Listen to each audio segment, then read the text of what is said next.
Hello, hello, hello, hello. Welcome back to the Awakening Philosophy Podcast.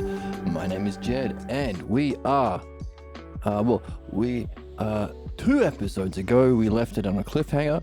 What is the particular insight that Socrates wants to share with us that it takes a high level of intelligence to accept? That was a cliffhanger from 2 episodes ago.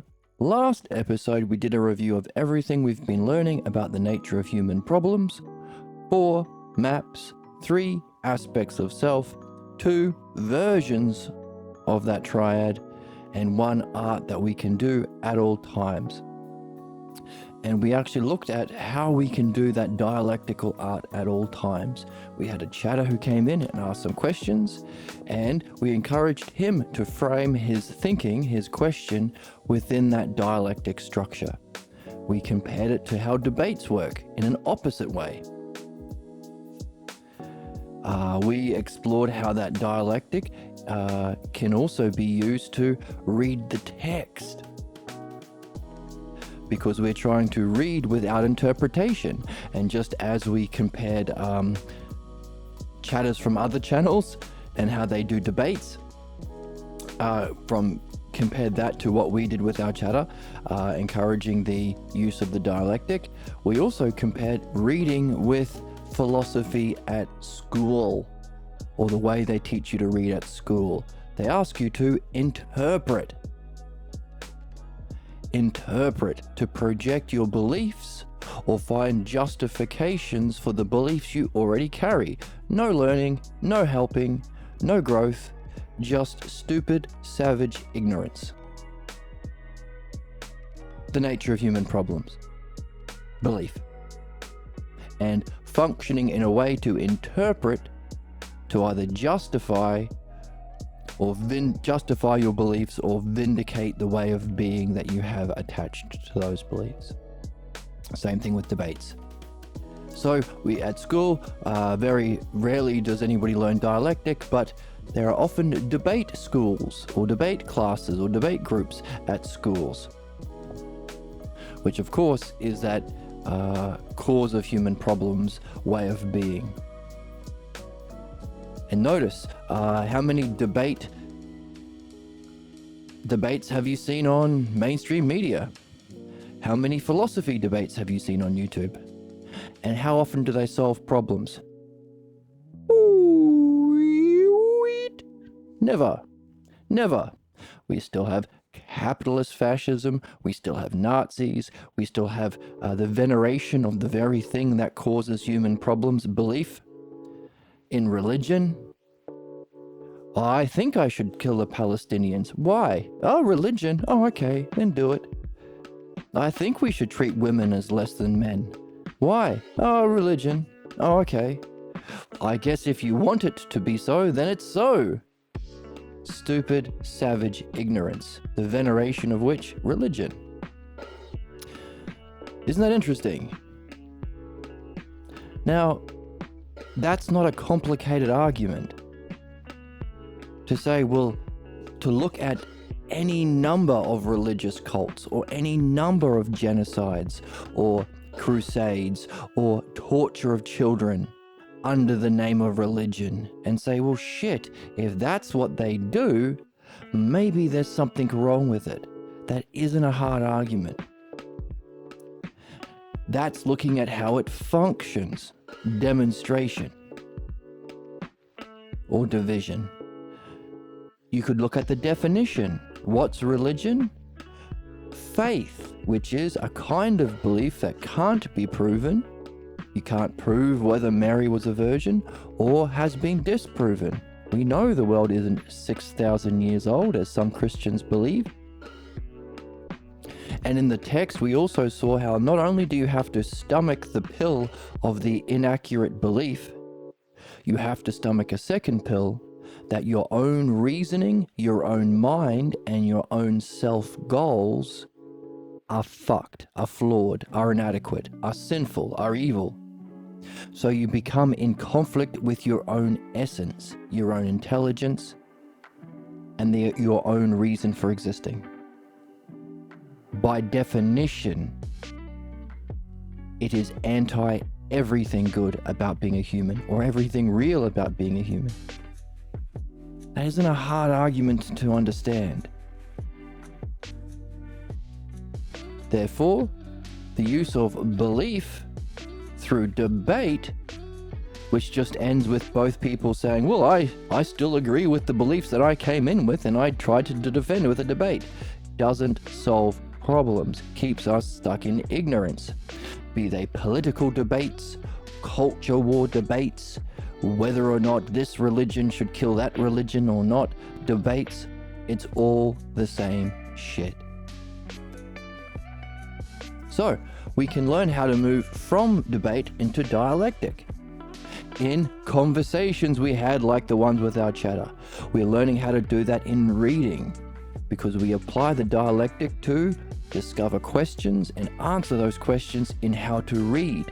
So what's the opposite of reading that way? Interpretation. Isn't that interesting? We've also discovered from the text that the highest activity we can do, the kind of activity that would put us on the top of the list of all philosophers ever, is applying that same single activity, single art, that we can therefore unify our soul around. Therefore, contemplation, focused attention on one thing, that's meditation.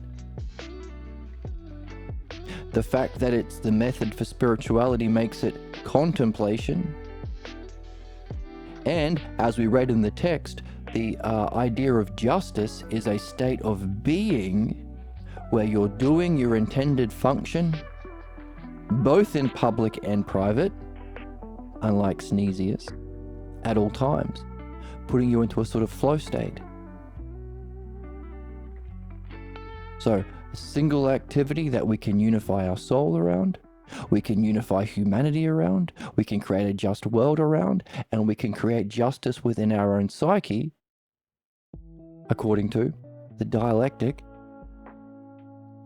You can practice that on your dreams.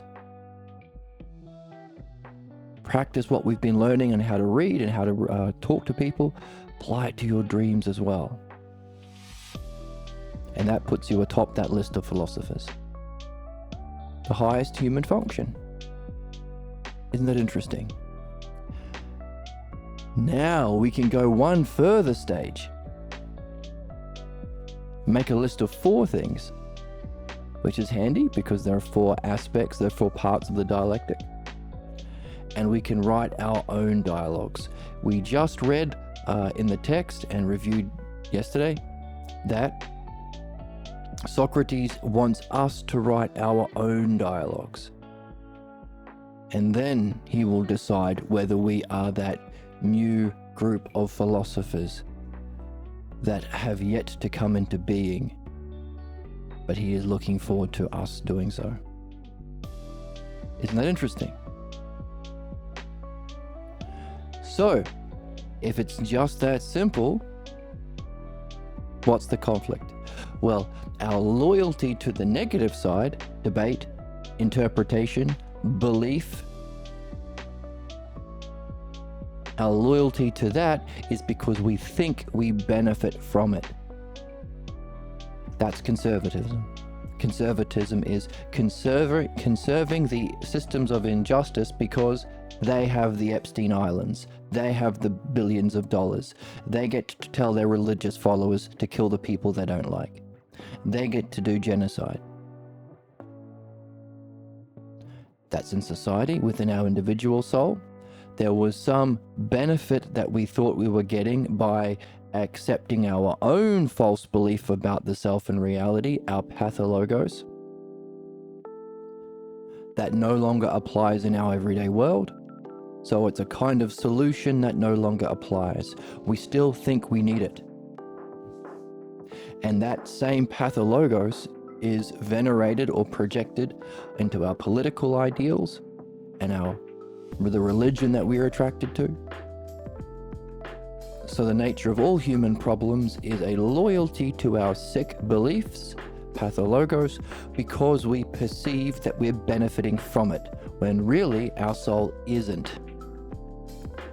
We're doing injustice and we will pay the consequences for that, says Socrates, either in this life or after. For there to be justice in the world, in our reincarnations. There's one more element that we've been seeing. It's not just a loyalty to our beliefs that we are conserving because of a perceived benefit. It's also a learned fear of our goodness. That triad of self, we've learnt to fear. We are attached to a false image of ourselves because we fear our true self freedom, because of the way our parental figures responded to us when we were being free. We took the blame for their own pathologos ignorance that they hadn't addressed. So it's a cycle of pathologos ignorance and children taking the blame for it, on and on and on, all the way back to the cave. So we're afraid of our own self-freedom, so we accept our negative image of ourselves. That we don't know we're doing, it's sort of unconscious, it just seems obvious to us. We fear our higher states of mind as well. So there's our self and mind. And so Socrates said, so the war that human beings are facing or are in is a conflict for what kind of state of mind will win. Is it nihilism? Is it Trumpism? Is it Nazism? Is it capitalism? What kind of state of mind will win? Or is it the love of understanding? The love of understanding has to be the state of mind that wins, because it's the only one that's true, is able to apprehend truth, and is able to solve problems in principle and in experience. You have to verify that for yourself, by the way. So a loyalty to an image of self and a fear of our free self. A loyalty to our states of mind that we grew up with, and a fear of our own mind. And finally, a loyalty to our beliefs as our functioning and interpretation, and a fear of going through some kind of new learning to learn how to understand, how to think properly, how to relate properly. So there's our triad of self, mind, and understanding. A loyalty to the distorted shadow, the distorted image of that, that's the fourth hypothesis, the image of self, belief, a loyalty to that, and a fear of 3, 2, 1. The third hypothesis, the second hypothesis, and the first. Understanding, mind, and self. So that's the nature of all human conflicts. Yourself, your relationships, your society, and also within the cosmos, because humanity might have a role to play within a greater cosmos. Isn't that interesting? We looked at the fact that, well, considering there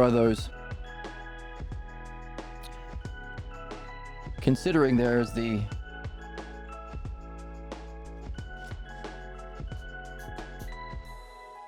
self-logos. Let's make that thicker. That's what she said. Progress didn't happen because of people like you. In fact, people like you have always set back progress. Sorry, it was a crude joke. These absolute dullards, borderline chimps, who want to kiss a fox. No, that's about me wanting to kiss a fox. The self-logos triad of self, or threesome of self. The first, second, and third hypothesis.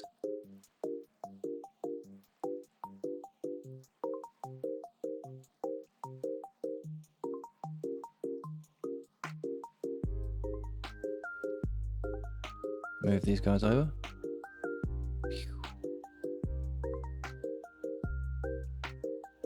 The one self, or the true self. Let's say true self, because it's a fear of freedom, the freedom of being your true self. Mind, which is also self. The nature of mind is It's not physical, its existence is a constant turning around upon itself. So, mind or ousia, which also is a fear of self-reflection. You ever met the most ignorant people in the world? And you ask them to reflect on their way of being or the beliefs that they hold true? That's Keegan Teagan on our soundboard. This guy had to admit that the people in his life who helped convince him to be a conservative in the first place, parents, clergy, other authority figures, were wrong. Not only was wrong, but lied to him, and that he fell for it. All of that takes so much courage and character. A lot of Keegan Teagan's Instagram and YouTube shorts are about the lack of self-reflection in conservatives. Only we know the Conservative Party is the social veneration of the Pathologos. So the more accurate name would be the Pathologos Party. So Keegan Teagan does a lot of great work. Every single short of his could be a sound drop. All you have to do is take out the word conservative and put in the word pathologos, and you have a scientific explanation for everything that we are learning here. Understanding and dialectic, the art of dialectic.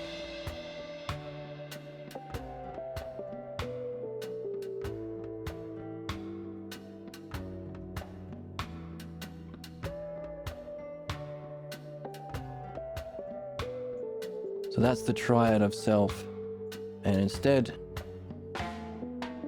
we are afraid of that. We learn ourselves, so we did play a role, which can be tough, which is what Keegan was saying. You fell for it, you concluded, you believed. Socrates in the Phaedo says, one of the most important things you can learn to do is judge the state of mind of the person you're talking with. So using the dialectic and the understanding of these maps which we are developing to understand the state of mind of that person. Why? Because we trust people we shouldn't. Because they are dicks. So then we say, You're a little bitch ass baby. they're little bitch ass babies. And the problem with that is they betray us. And as a result, we may conclude, says Socrates, the logos is the problem. My sharing my words, my exploring ideas, my telling the truth, my being open and honest is a problem, because when I was in that state of mind with this level of authenticity, I got crushed. I got betrayed by my own loved ones, by my own family, by my own parents, by people who were supposed to care for me. Socrates says, yes, that happens all the time. Welcome to the human race. Everyone has a pathologos. Everyone will be triggered at some level.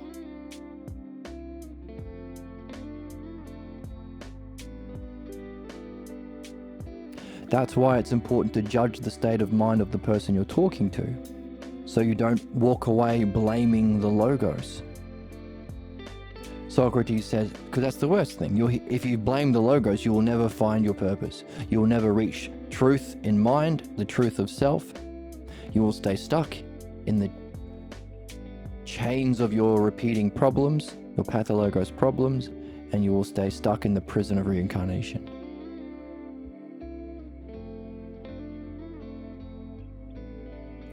Don't blame the logos, blame your lack of mastery of the logos and dialectic.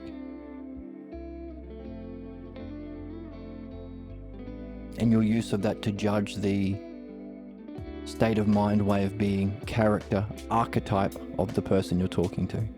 Super important. I shared that on a chat yesterday in one of the live streams I like to attend, and seemed to make sense. Everyone has problems. We have to learn how to solve our problems. And the response from the chatters was screw you. You're both sizing it. You're saying that the conservatives are the same as the left-wingers by suggesting that even left-wingers or progressives have problems. What's that called? Interpretation.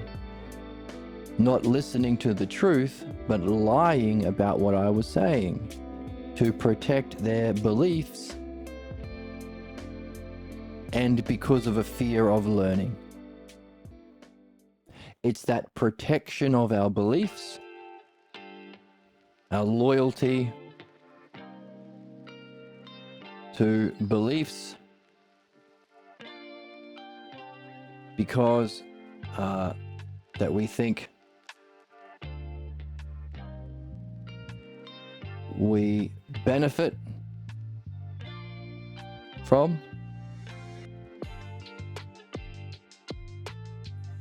and fear of understanding, learning,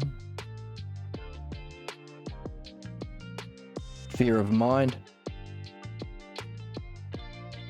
and a fear of freedom or self. That motivates such interpretation, keeping us stuck in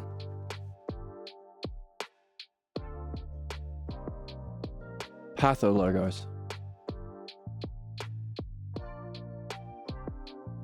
image of self,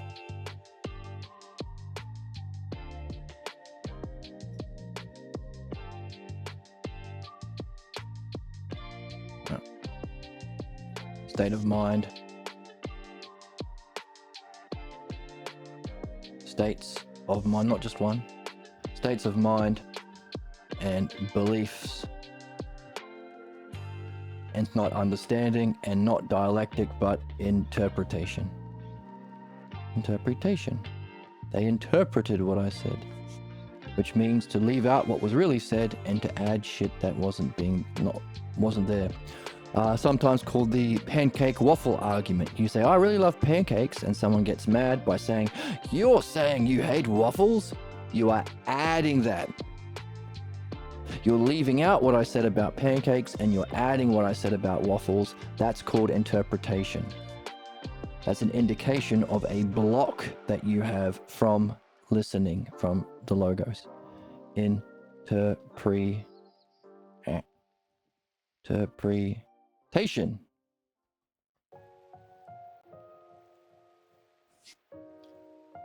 So the nature of human conflict is because of a loyalty to beliefs,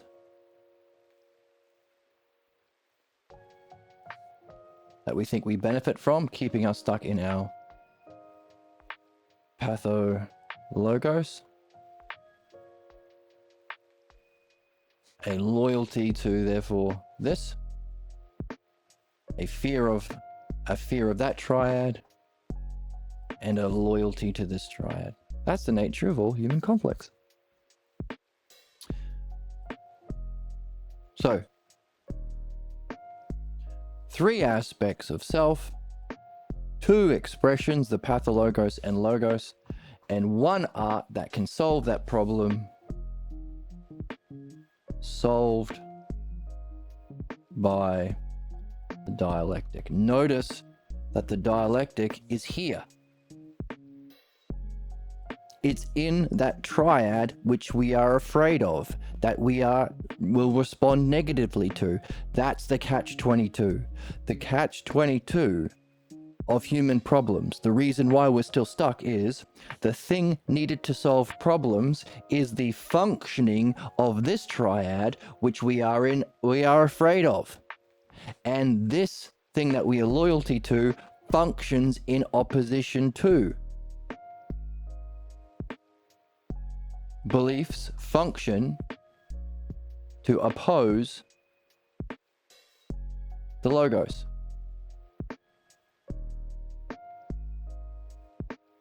So our problems are in opposition to this logos, to the logos of self, and afraid of it, but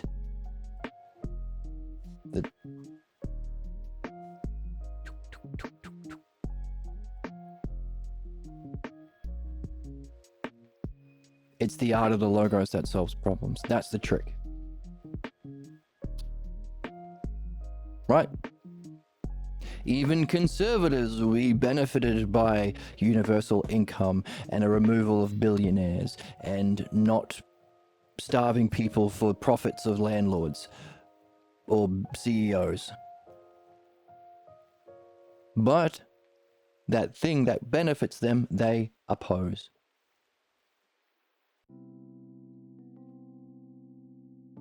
That's the nature of humanity at this current age. Now, Socrates is saying there may be a new age necessary because this triad that opposes the Logos and our benefits has been murdering people en masse, exploiting people en masse, genociding people en masse, destroying our planet en masse, which will lead to our extinction. So we either learn these three aspects of self, it's two expressions, and it's one conflict. The opposition of the Logos versus the one art to solve it. Or else, as they say online, we are cooked.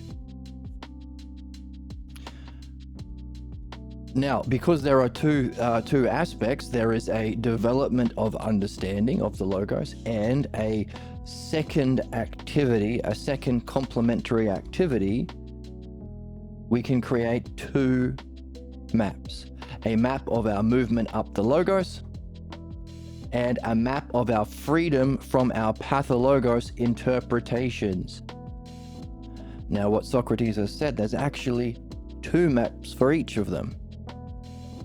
The hypotheses of Parmenides maps your development along the Logos, or maps the stages of the Logos, and the ox herding pictures from Zen Buddhism map your states of mind or what it's like to go through those stages. So you need both. And we can represent that by the true nature of theology, a mythological representation of these ideas. To make it simple, instead of using all those words, you could just say Apollo. We need a map of Apollo. That's the hypothesis. A dialectic, by the way, it's the use of the dialectic. It's the highest use, well, probably top 5. It's among the highest uses of the dialectic to use the dialectic to map the stages of development that we go through. Perhaps the highest. Apollo. A map of Apollo. What is it like to go through it? Aphrodite. What's your states of mind? Aphrodite.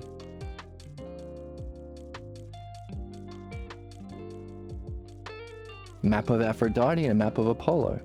By the way, Apollo and Aphrodite are the bottom of their own triad, with Hermes, the god of dialectic, at the top. So as you progress through there, you're also moving towards Hermes, or the one art. Hermes, the dialectic. Socrates says, well, these new philosophers who are engaged in this reading that we guys are doing on not the most popular stream on Twitch, but definitely a stream on Twitch, right? Dude, suck my dick. Hey, come on, just because you're a good content creator. What do you say, Emma? You're a baby. You're a little baby. No. Okay, one more content creator. What do you say? Hey man, wouldn't some kind of future where people have all their whatever basic needs met of shelter, all this crap, and they could do whatever the hell they want, wouldn't that be good? Yes. No, Yes. it wouldn't. What? All of the other content creators are mad at me. Unbelievable sluts these days. It's unbelievable these days. But he wants us in our streaming space to make the same kinds of maps, not to the Logos, but to the kinds of interpretations that we face along the way. That journey of purifying our interpretation. Giving us, that's what we have to do. Imagine that. Imagine if someone said, "Oh, what did you do with your life?" "Oh, well, you know the highest expression of Eastern spirituality. You know that?" And they'll say, "What? No, what?" No. I mean, I've heard of Taoism and Buddhism and Zen and the Shaolin monks, but are you saying that there is a hierarchical arrangement? One of those is better than all others? Yes. How can you say that? Isn't all beliefs equal? And then you say to them, is your uncle's racist beliefs as equal as your medical beliefs from medical school? No. Well, quite clearly some beliefs are fucking stupid and some beliefs are a lot better, right? And they will say, Like literally suck my dick, dude. and then you'll say it again, and then they will say, Absolutely sent to heaven where she's seated Okay. at the right hand of the Father. no, but then they'll say, That one's perfect and exactly the perfect. case. and they will agree, yes, it's exactly the case. Hey, so some beliefs are better than others. Of that best kind of belief, wouldn't one of those Eastern spiritual traditions who have developed a map for understanding spiritual development, wouldn't that be the highest? And wouldn't that particular map be the highest expression of that highest tradition? They will say, yes, I agree with you. And then you will say, Calm your fucking tits. calm your tits, because that's obvious. If you think about it, I don't know. Everything this guy does is perfect and beautiful. And he's handsome. I said it. Also, important to remind you that I'm also handsome. Well, by the way, that's called the ox herding pictures, the 10 ox herding pictures of Zen Buddhism. And they go, oh, neat, that's interesting. And then you remind them, what was your question? Oh, I was asking you, what did you do with your life? Oh, well, you know that highest expression of all Eastern philosophy, the Zen ox herding pictures. I did another version of that. I did its complementary version. They'll say, what? What? That's amazing. There should be statues erected in your honor. And then you will say, erected? And then they will say, Fuck. oh, fuck, come on. I think it's awesome. Or they will think it's awesome because they are a guna. I'm sorry that you have unbelievable sluts these days. Unbelievable. Erect statues in your honor. And they'll say, how did you do such a thing? And they'll say, well, those ox herding pictures are things you experience as you go through your spiritual development. Which means they have to be mapped against an understanding of what those stages are. So you have to both understand those stages and verify it in your own experience if you were to make these ox herding pictures. And they'll say, holy crap, where did you get the map of the stages? Is that from another spiritual tradition? And you'll say, yes, it's from the highest spiritual tradition, Platonic philosophy. The highest expression of the dialectic is therefore the hypotheses of Parmenides.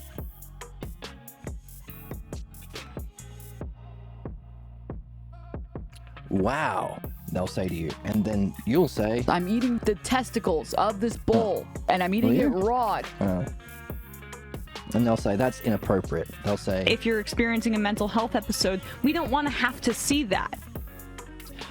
and so they'll say, hang on, my question was, how did you go about making this complementary ox herding pictures? Well, in a similar way, I had to create a hypothesis, a hierarchical arrangement of not logos, but pathologos interpretation. So I had that map of understanding. Then I had to go through a movement through those stages to see what it felt like in my own experience. And that experience I then used to create my map of the ox herding pictures of pathologos interpretation. A necessary complementary map along with the ox-herding pictures of Zen Buddhism as my hypotheses of interpretation complementary to the hypotheses of Parmenides. And they'll say, holy shit, you created a complementary work that goes alongside the highest expression of Eastern spirituality, and you created a map that complements the highest expression of Western philosophy. You're a goddamn genius. And you'll say to them, This is nasty ass pizza. People can change for the better. I ate a nasty ass pizza and I changed for the better. And they'll say, no, that's not. They'll say to you, If you don't know, now you know. no, I don't know. And then you'll say, actually, I was able to do that because I read this book with the best of all streamers and the best of all channels. And the book was a fucking banger. Perhaps the greatest book ever written. Well, at least, well, if it incorporates both of these, it must be up there. And Socrates says that's what he wants you to do. Those two.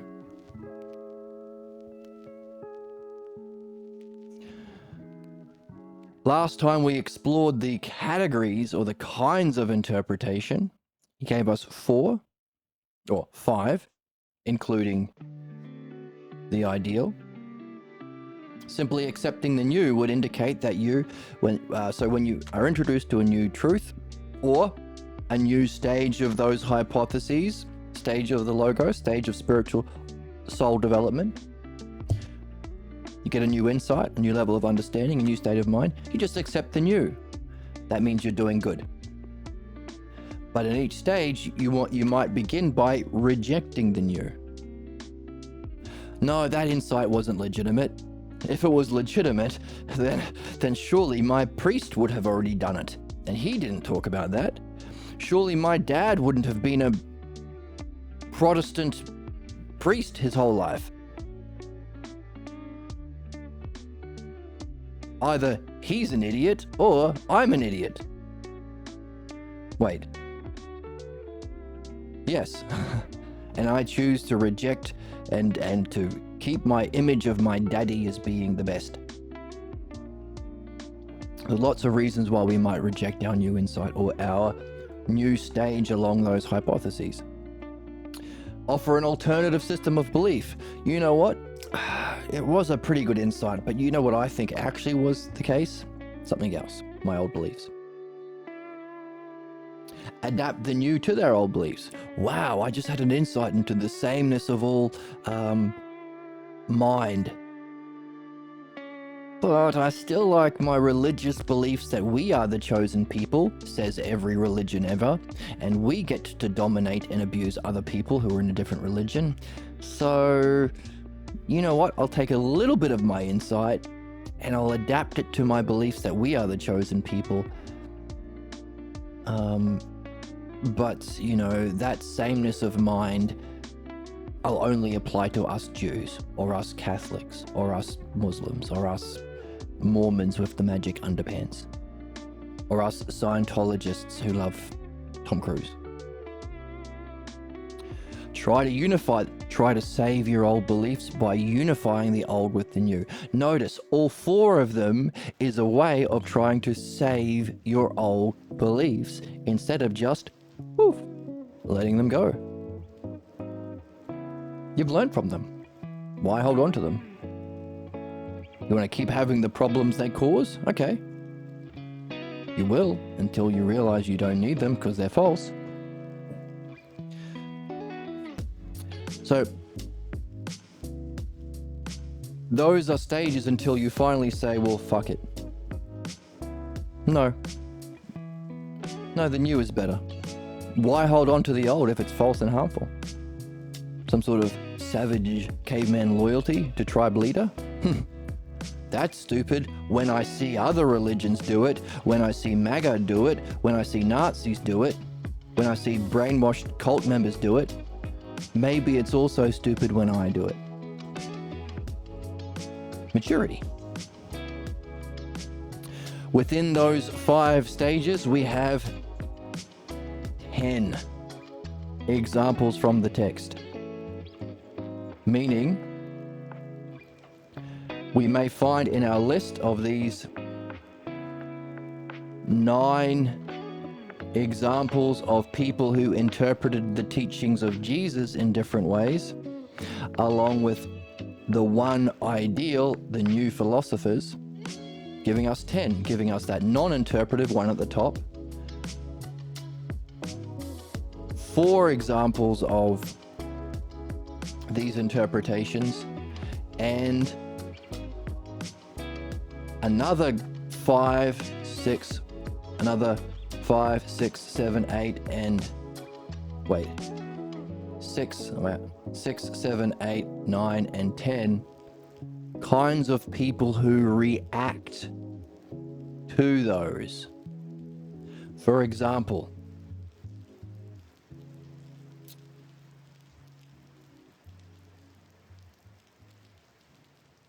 Paul claims to speak for the new, but rejects the teachings of Jesus. Wolf in sheep's clothing.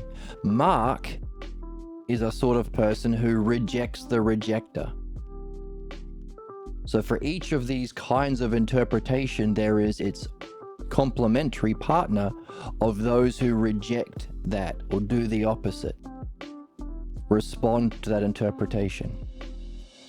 So it sounds like the development that we go through is Paul rejecting the truth completely to keep your old beliefs. And then you become a Mark.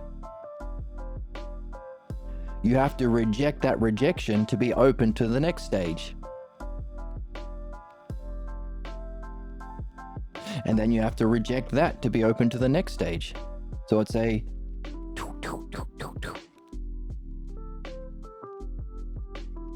zigzag.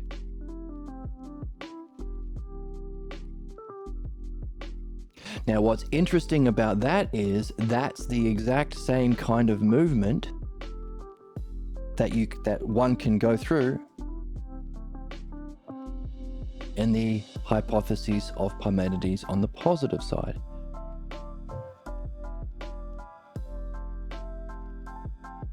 Why do I have itchy legs?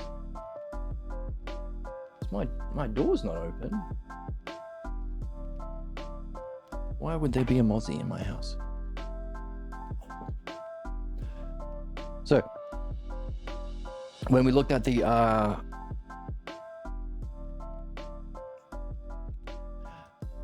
so it seems like the movement of these hypotheses of interpretation that we can collect together and put into a map from this book is a complementary but opposite kind of movement to the hypotheses of Parmenides.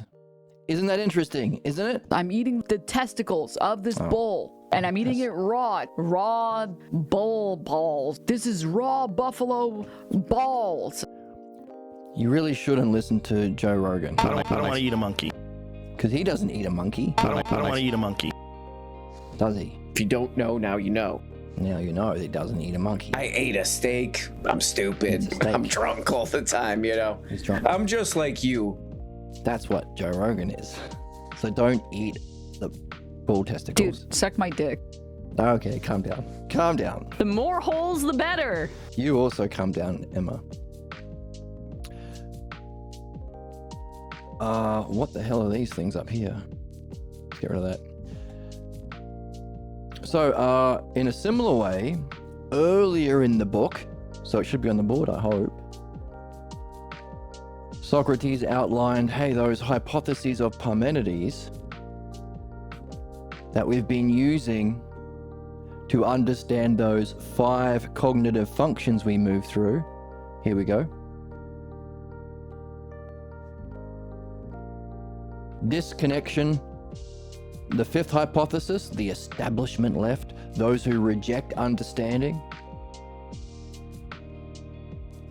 Materialism, there's just a physical world, there is no mind. That's woo-woo and phooey.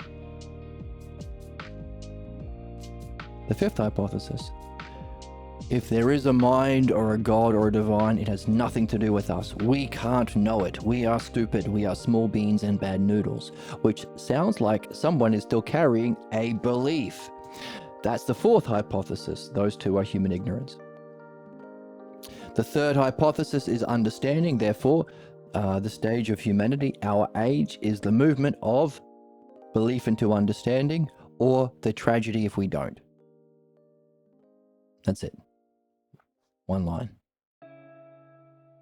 That's it. That's our purpose. That's for us individually, collectively. Everything we've been talking about is to make clear this nature of our purpose. The third hypothesis is understanding. The functioning of mind or providence. Just like this hatred of mind is some sort of functioning from a false belief, the functioning from actual mind is understanding. So we spent a lot of time reflecting on the nature of mind. By the way, that's metaphysics.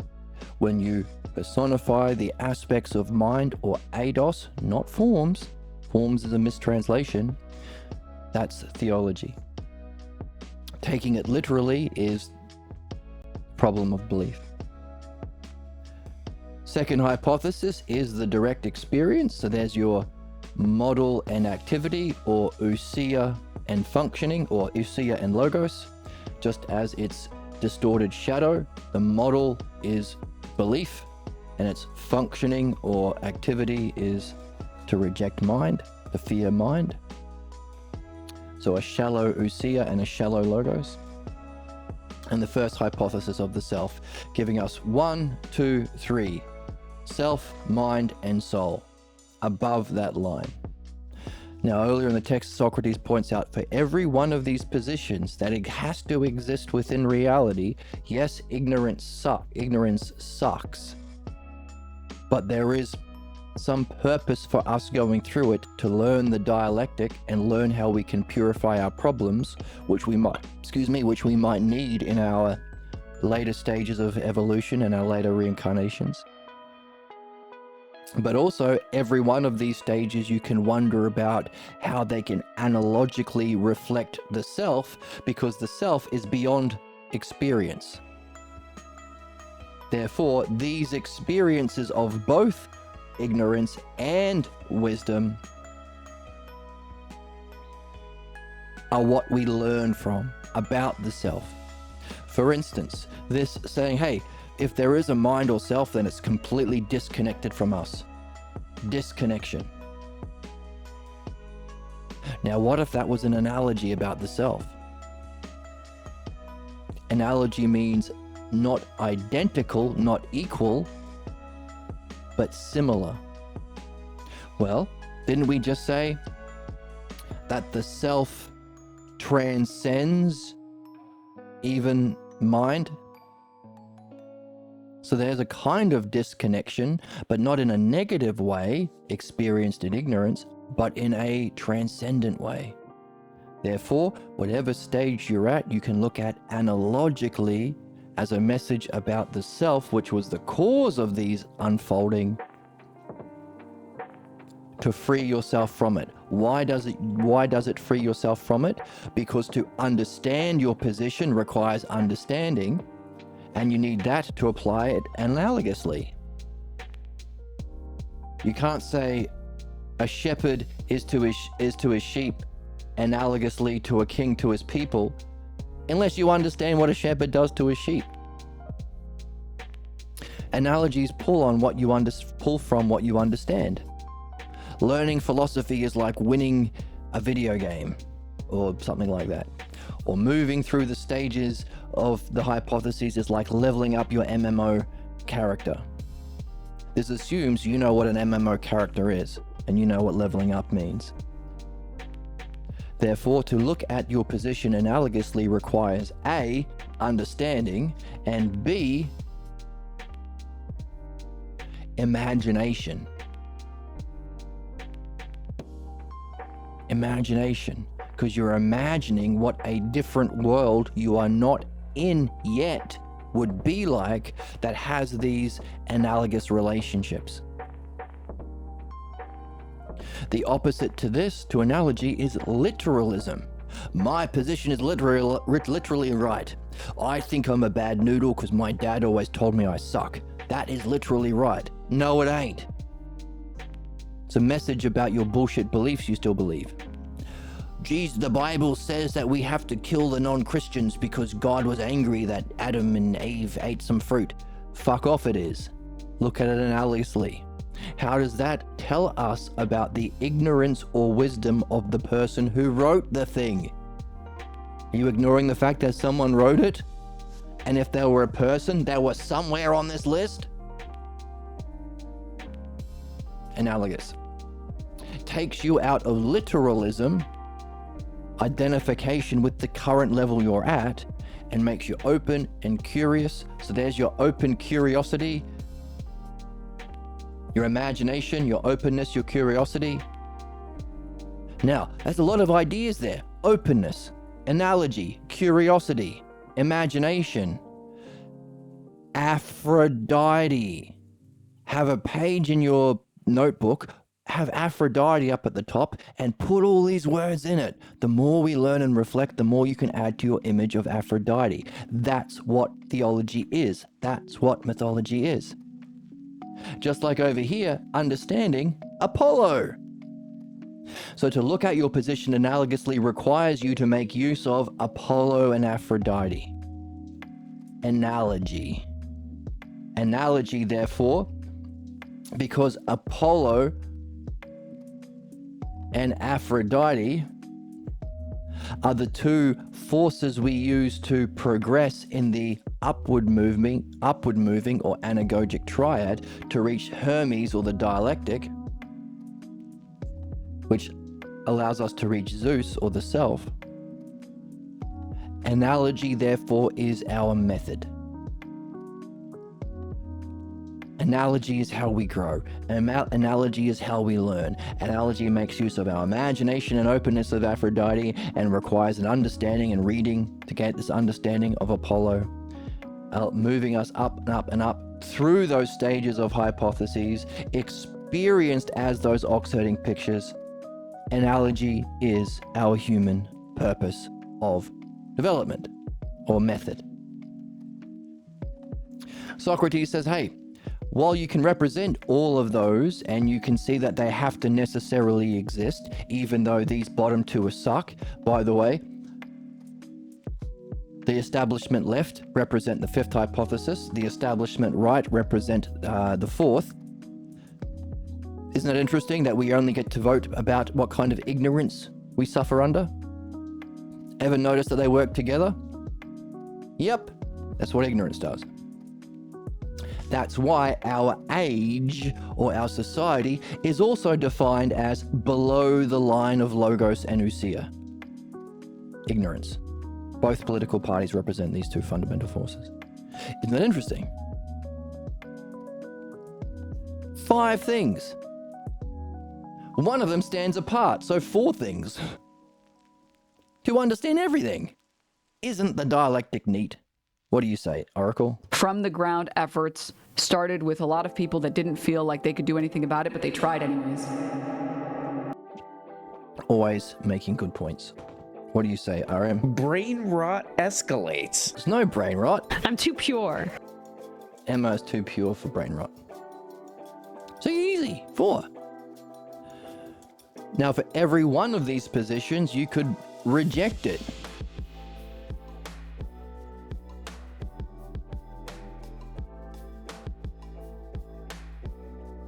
Giving you the 6th, 7th, 8th, and 9th hypothesis, which is only a rejection of that. But, as Socrates points out in the text we're reading, the whole purpose of this way of being is to show the necessity for the thing you reject, the logic within your position on the 9th hypothesis. For example, the 9th hypothesis is nihilism. While these materialists say, well, there's no connection between the material world and mind, that's all phooey, these 9th hypothesis says, yeah, and even that's stupid. There's not even a material world. We're all in the matrix, bro. Nothing has any meaning. But if this nihilist person meets a philosopher and we can engage in a dialectic with them, and we are going to be a different kind of person because we're not seeking to get anything out of them. We're not trying to manipulate them or scam them as everyone else stuck in their pathologos will do to some level. We just want to help. We just want to have a fun chat with them. And we can reflect on that chat and say, hey, by the way, you say nothing exists, but aren't you and I different? You say there's no meaning, but didn't we have a conversation that was kind of fun? Were we able to connect even though we were different? Was that meaningful? Therefore, their logic breaks down. So at least there was that. All of these positions. Therefore, one way of moving is to understand your position of the fifth hypothesis,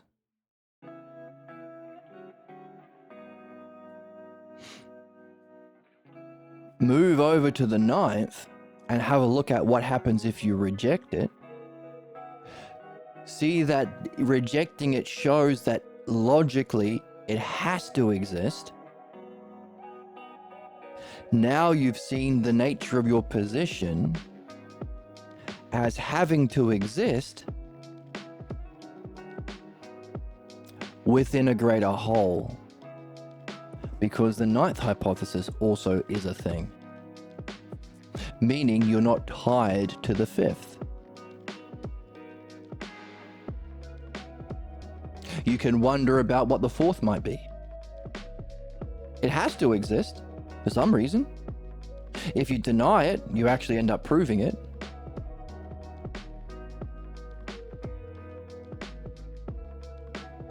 So you've gained an understanding. What are the two things we need for development? Apollo, understanding of our position, the logical necessity of that position that we see by rejecting it and showing the absurdity of the rejection. Some people call that the Socratic method.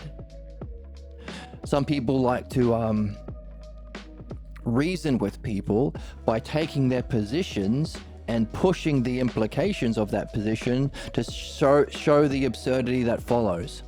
And then everyone can have a good laugh at that absurdity, not laughing at the person, but laughing at the kind of ignorance that they've been carrying. And that person can see two things. Number one, holy shit, my position was laughable. And these other people in a different group, in a different hypothesis, are having fun. A kind of fun that I couldn't have when I was attached to this group. Right? I'm always good, and that is what I stand for, being good all the time. And that's good to do. Right? I think it's awesome. Now that principle of what?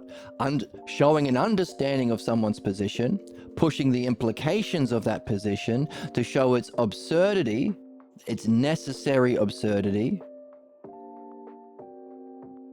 and then laughing at it. That laughter, the true nature of the true purpose of comedy, frees you from literalism, being literally tied to that position. In a similar way,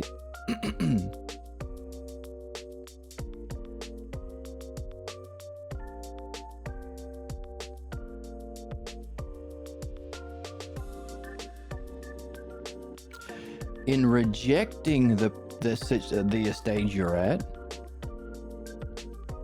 you show it's logically necessary, and it's absurd, it's laughable, absurd to reject it, giving you an understanding of the rational necessity of that position. And what are the two things needed for our growth? For analogy, Apollo, understanding. What's the highest kind of understanding? A dialectical understanding. What does the dialectic end with? Those two options. When you go through a dialectic on an idea, if it exists, if beauty exists, give it a definition, self to itself. How does it function? Self to others, demonstration. Division, how does that apply in all these other areas, others? And as a result of following the divisions of how beauty affects things, you can come to one of two conclusions. The absurdity of it existing, to showing, oh, then it mustn't exist, have a good laugh, or the beautiful or logical necessity of it existing. That allows you to make a conclusion. Therefore, beauty must exist because it's a logical necessity, or we would live in an absurd universe if beauty didn't actually exist. If beauty was just a marketing thing. If beauty was just in the eye of the beholder. If beauty was just an evolutionary trick or something like that. So those are the two ways of doing it. Showing the absurdity if it is, or if it isn't, you can prove something by showing the absurdity that follows if it isn't, or the necessity and beauty, Apollo and Aphrodite, if it is.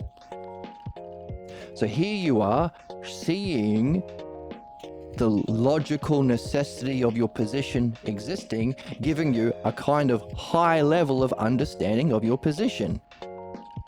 Apollo.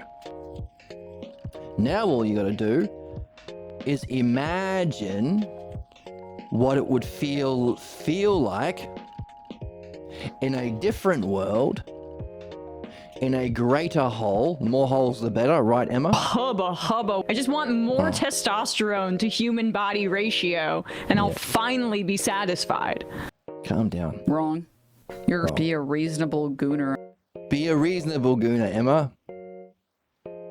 Or imagination, a greater whole. What does FL? I don't know, I can't remember what FL meant.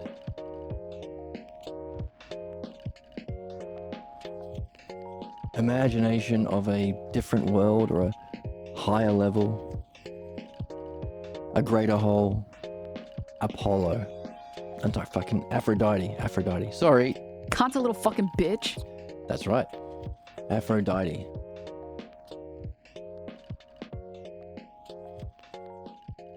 Now that's just imagination. There's no method for that. You just imagine. Talk about it with your friends. What we get from philosophy is understanding. So, what does that mean? So if these 4 negative hypotheses are a rejection of that, and if you get into it, you see how that's absurd because it shows the necessity of these 5 existing within reality, your movement therefore is to gain an understanding of your position. So you go from 5, I don't think there's anything spiritual, there's just the physical world and making money and manipulating people for profits. Everything else is woo-woo and phooey. I know that because my aunt was crazy and she was interested in spirituality and she was a nut job. Or my religious beliefs were harmful and bullshit. And if they're the ones talking about God, then God can't exist. Hang on a second. Didn't Hitler talk about justice? Just because his idea of justice was crazy, does it mean justice doesn't exist? This is a big hurdle for people on the left to get over. Just because all the people claiming to speak for God or claiming to speak for justice are fucking liars in conservatism in the right wing, doesn't mean there is no objective truth of justice. Doesn't mean there's no divine. Doesn't mean there's no meaning. Doesn't mean there's nothing more than material conditions. Your understanding of justice can help you figure out how to organize material conditions equally, universally. So, you start there. You reject that position to see that it has to exist, helping you see that your position must exist. And then you wonder about how that could analogously be a message of the self, opening you up to the 4th.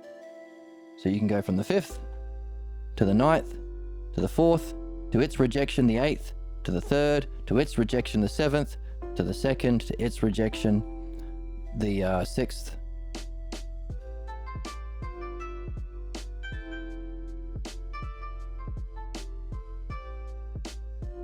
Or 5th to the 9th, and then back to the 5th, but open to the 4th, to the 8th, and then back to see that, oh shit, it was legitimate after all, but it isn't the whole because I just saw a different part.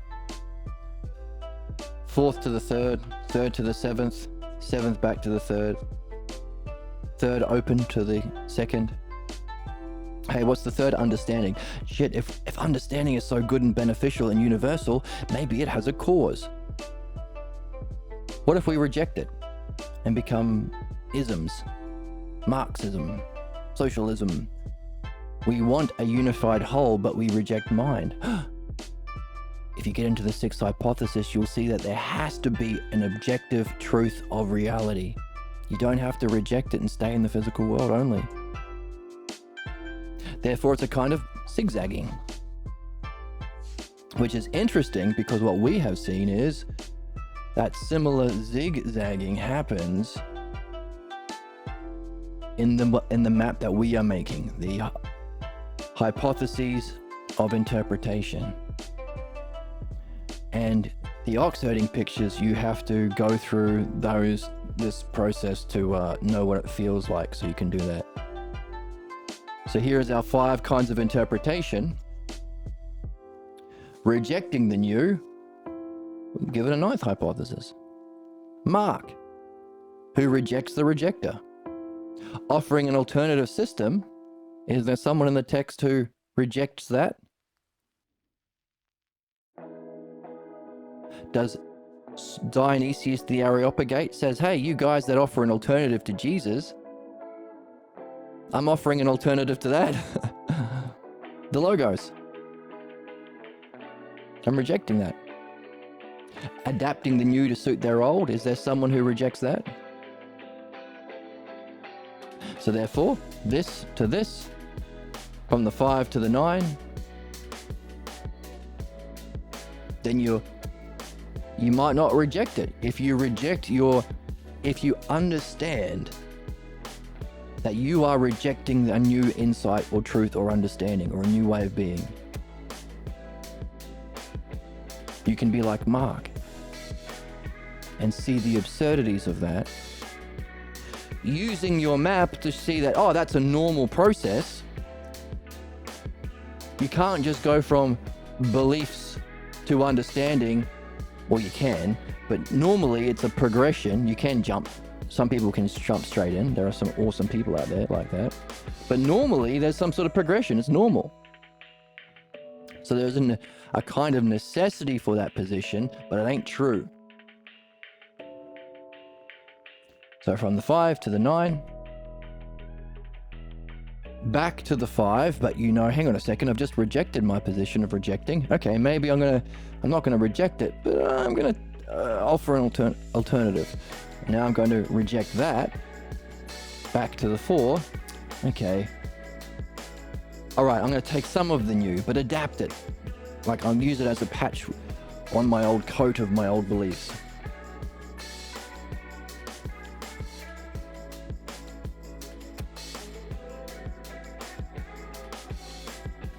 See, it's a zigzagging while also moving upwardly that reflects the same kind of movement that we see in the hypotheses of Parmenides. And that is pretty cool. Wow. Wow. Wow. Wow. Wow. Wow. Wow. Wow. Wow. Wow. Wow. Wow. Be a reasonable gooner. Be a reasonable gooner. Isn't that neat? What? So that's for you to do. And Socrates is a watching out of time in heaven with Jeebus, watching and waiting to see if you will do it. So that's where we are. That's our task. When someone says, hey, what did you do with your time on Earth? Well, I created a necessary complementary model to rival the highest expression of Eastern philosophy and the highest expression of Western philosophy, the oxiding pictures and hypotheses, I finished the job. I added to it. I made a similar complementary map because both of those didn't account for the pathologos, and our human job has both. The dialectic applies to both. Our dreams give you messages of both. And then they will say, wow. They will say, Wow. wow to you. And they will give you a round of applause. And they will pause. Unpause. When you say, I've made a work to rival the highest achievement of humanity, both in understanding with the hypotheses of Parmenides and in spiritual experience with the oxiding pictures, and they will say to you They're secretly turned on by it. that they're secretly turned on by how well you did, and they will give you a nice round of applause.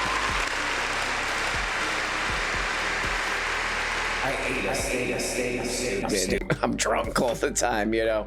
I'm just like you. And they will say, while you were doing that, I ate a steak and I was drunk all the time. And then you will say to them You can be a gooner. that you can be a gooner. Okay, one more. Get the fuck out. Get the fuck out. Okay. And that's what Socrates wants us to do. And the book that we read gives us the material to put those pieces together in such a way that we can then apply to our own development and do that. Hooray.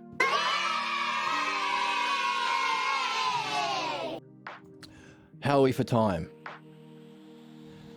Now, that's where we are so far. Okay, we've got a little bit of time, it seems. Let's read a little bit ahead because we need to address our cliffhanger.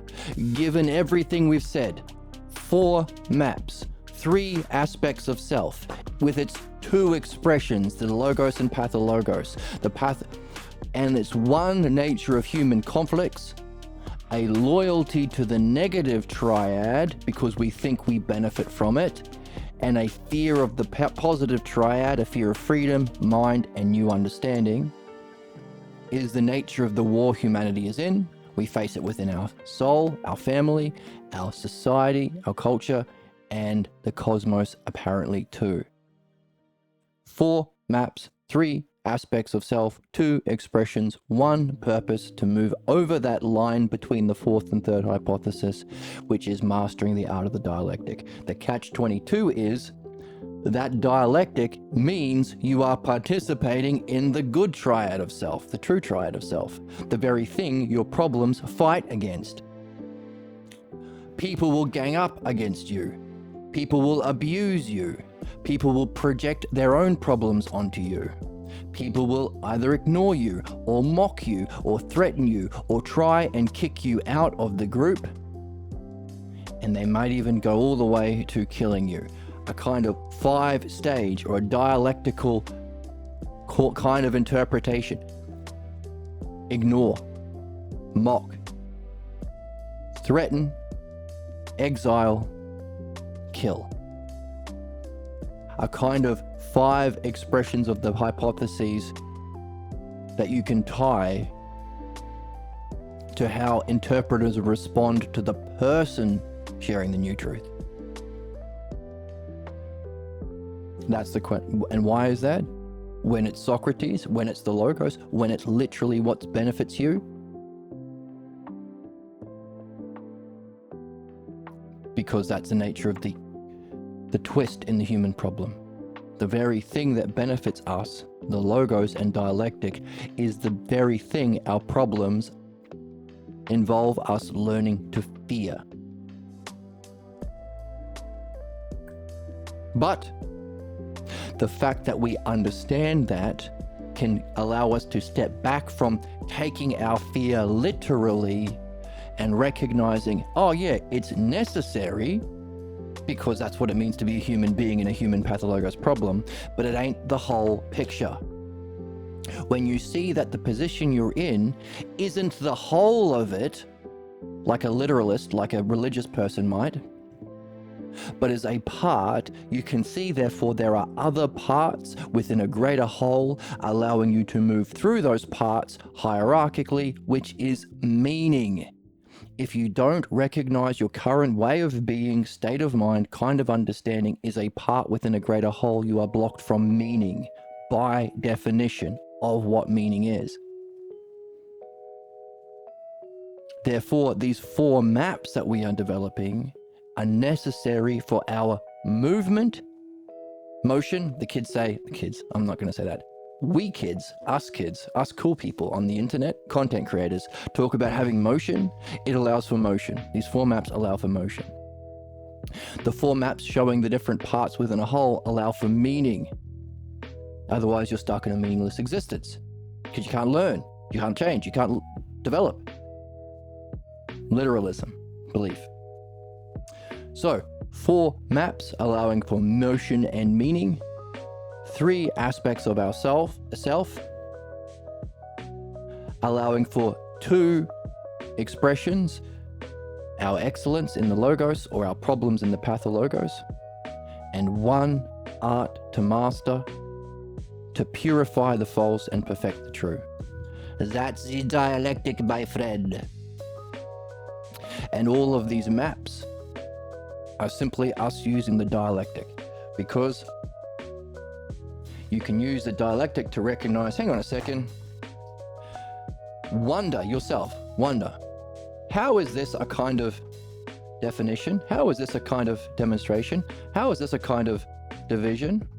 And how is this a kind of conclusion in the negative sense related to interpretation? Or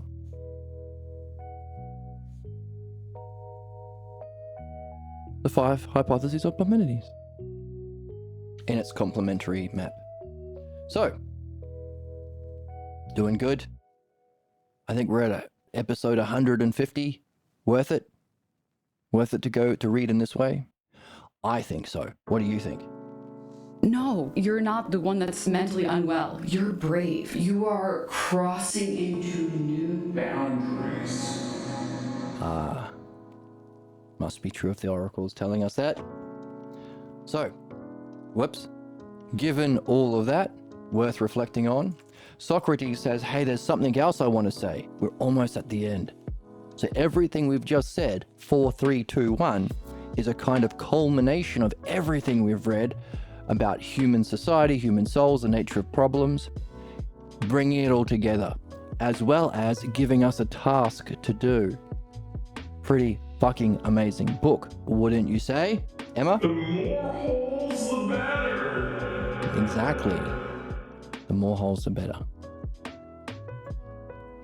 Now, after all this, Socrates says there's something else I want to tell you. And you have to be really intelligent to be open to it and not reject it.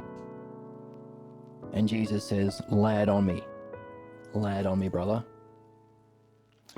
Let's read it. Let's bring our dudes back into the mix. Where are our dudes?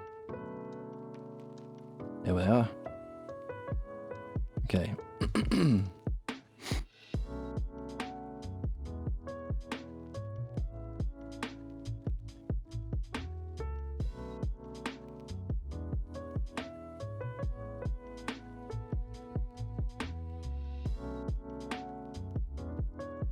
So this is where we ended up last time.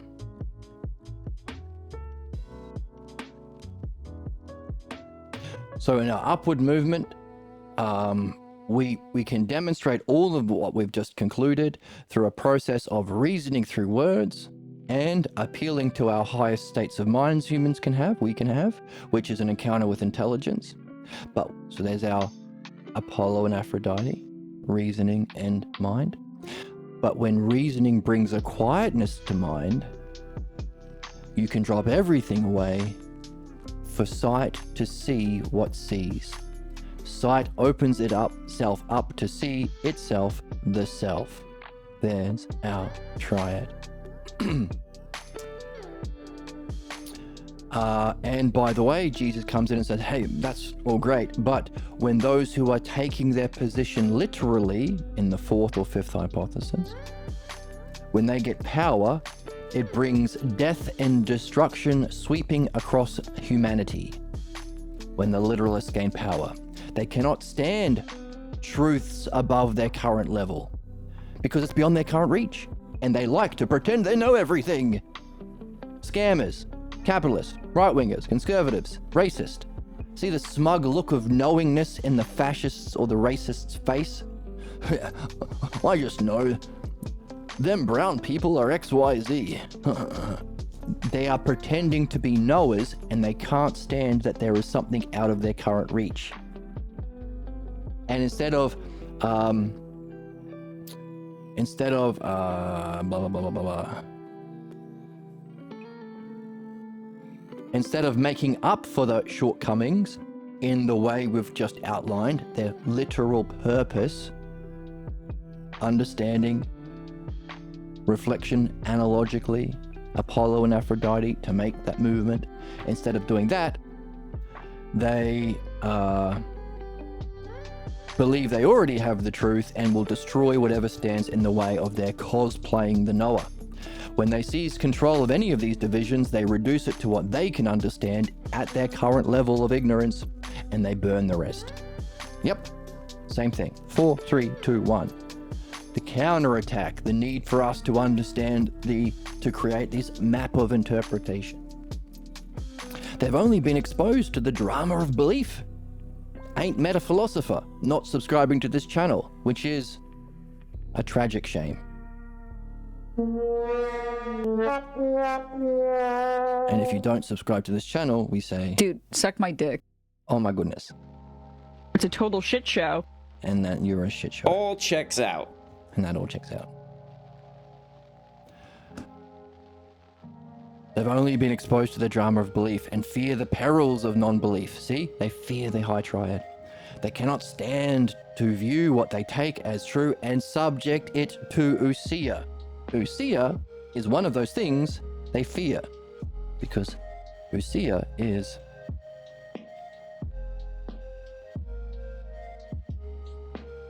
they fear understanding, or the perils of non-belief, and they fear taking what they believe and subjecting it to reflection, because reflection is ousia. That's the nature of mind that they also fear. They hold fast to their literal reading that supports their beliefs.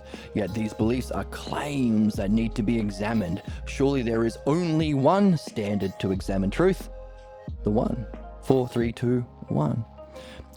And that is, there's only one standard to examine the truth of any spiritual or philosophical truth. Whatever claim is being made as true must be demonstrated by reasoned reflection, Apollo, confirmed in experience, Aphrodite, by those whose primary interest is the love of wisdom, balanced by their own experience of intelligence. It can be very difficult for people to imagine that there is a different realm that's non-physical where these standards exist if they haven't had a mushroom experience, a meditation experience, an insight experience, a near-death experience, a zone experience. So all these different experiences that are open to us, especially now with the advent of acid, that might be needed to wake people up to a higher level of reality. But, you know, they're out there. And at least we can understand those who have these experiences, whether or not we've had them ourselves, right? Debate weirdo. And not debate weirdos. So then we say, That's insane. Like, you need help. There's no help, actually. You need a straitjacket. and a straitjacket. So, our way that we have been exploring these ideas would be a good model for that kind of reflection. Our way of proceeding through these divisions that we have been going through in our dialogue has made the task simpler and clarified much along the way. We have seen how these divisions we have made break down into their corresponding ideas. Have we not seen that with the introduction of a new philosophical idea, we can find those who accept it as it is or reject it? 5, Offer an alternative belief to the teaching. 4. Adapt the new to their own beliefs. 3. Shall we call those who see a fundamental philosophical unity between the old and new another division? 2. Reject, offer an alternative, adapt, try and unify the both. 4 kinds of interpretations. These are so those who try and bring them together, the ones who try and see these are the ones who could see behind the parables a logos that unfolds the intelligible. Again, it wouldn't be taking the beliefs literally, but looking at what they tell us analogically about the human condition, our logos or pathologos. Actually, then we could see these divisions are phases in one's search for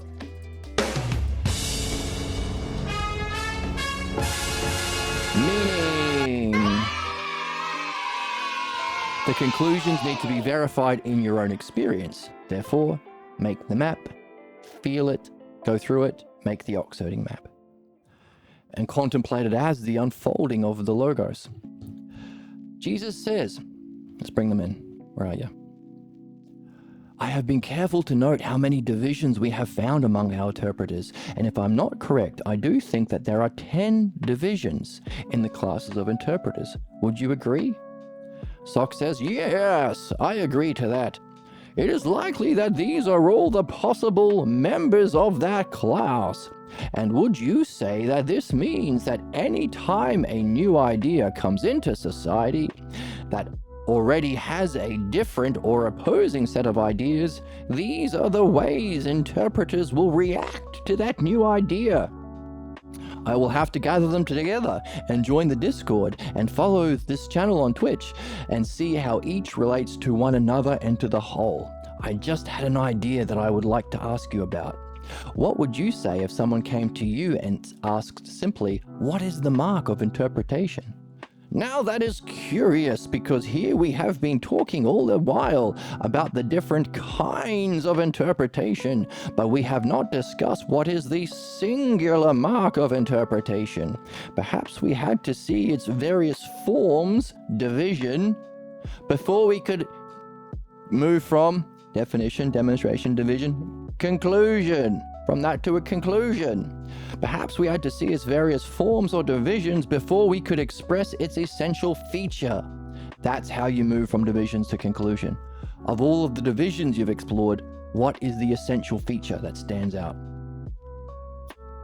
Now, I would say that interpretation assumes that whatever is being interpreted can't stand alone. You have to fix it, or can't be understood in itself. And this is the justification for interpretation. You're no good.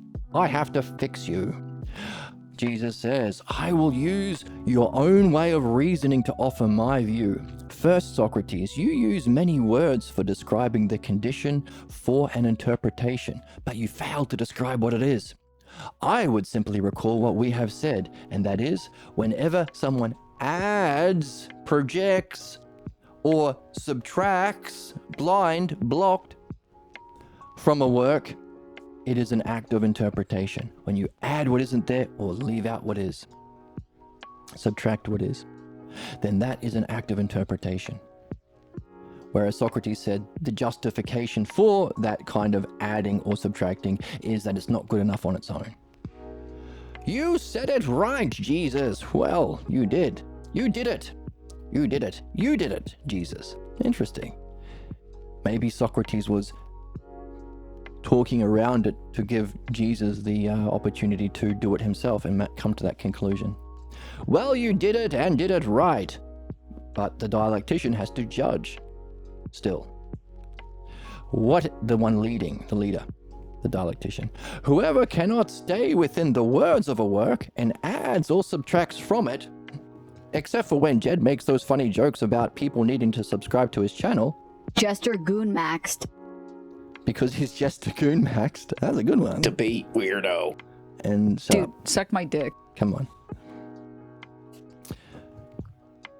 Whoever cannot stay within the words of a work and adds or subtracts from it, then that is indeed an interpretation. What is needed then is, after an interpretation, the interpreter should return to the original text and show they have not departed from the meaning found in the text or spoken work. We often do that.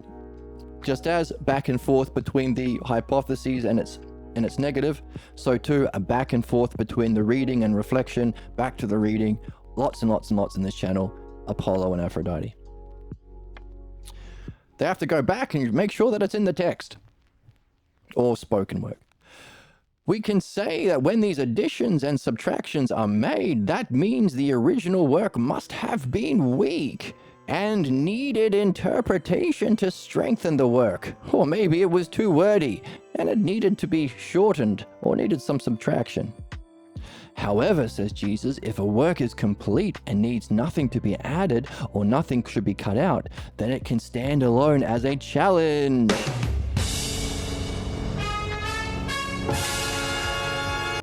For readers or listeners or subscribers to come to know it in itself and for itself. A challenge for readers or listeners to come to know it in itself and for itself. The difficulty might be that there are not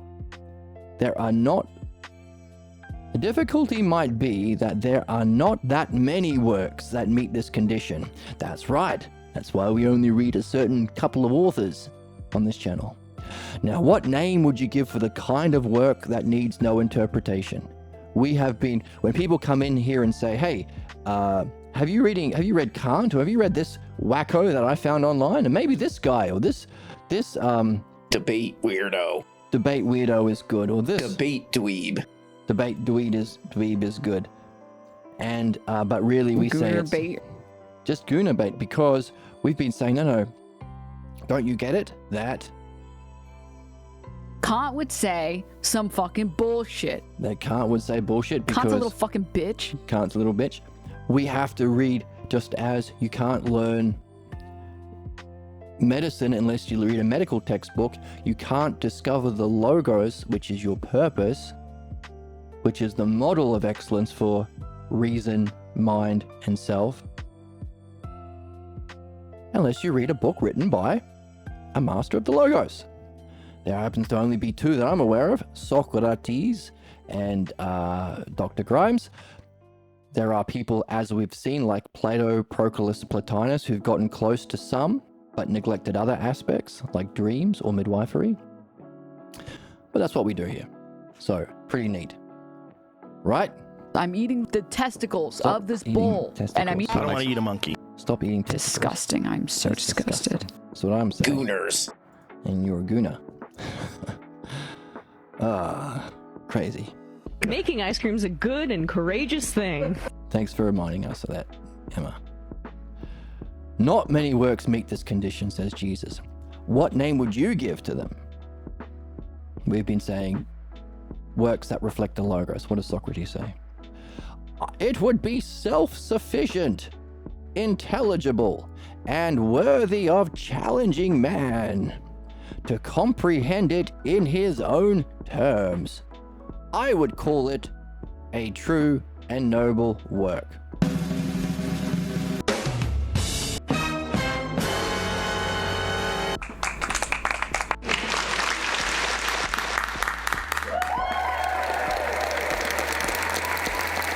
Dude, suck my dick.